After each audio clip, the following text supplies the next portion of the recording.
నిజామాబాద్ జిల్లా ఆర్మూర్ మండలంలోని అంకాపూర్.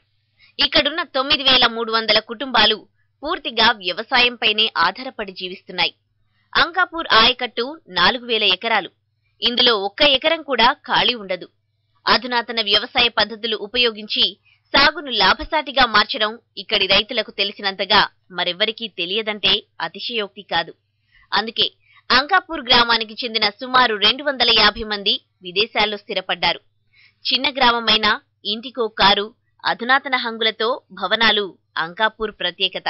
మేమైతే మొక్కజొన్న పండిస్తాము, పల్లికాయ పండిస్తాము, వంకాయ పండిస్తాము, పూత చిక్కుడు పండిస్తాము, ఎర్రజొన్న పండిస్తాము, పూర అట్లా మొత్తం ఇంకా అన్ని రకాలు పండిస్తున్నాము. పసుపు, మొక్కజొన్న, ఎర్రజొన్న, సజ్జ పంటల సాగుకు అంకాపూర్ ఎంతో ప్రసిద్ధి.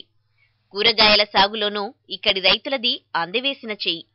పసుపులో అంతర పంటగా మొక్కజొన్నగా పండిస్తూ ఏకకాలంలో 2 పంటల ద్వారా ఆదాయం ఆర్జిస్తున్నారు.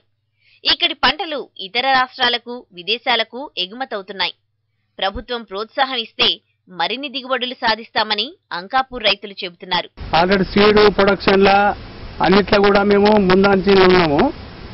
ఇప్పుడు వ్యవసాయ పరిశోధన కేంద్రం ఏర్పాటు చేస్తే ఇంకా దిగుబడి వచ్చే వెరైటీలు మాకిస్తే మేము దాన్ని తీసుకొని చేయగలిగే శక్తి మా దగ్గర ఉన్నది.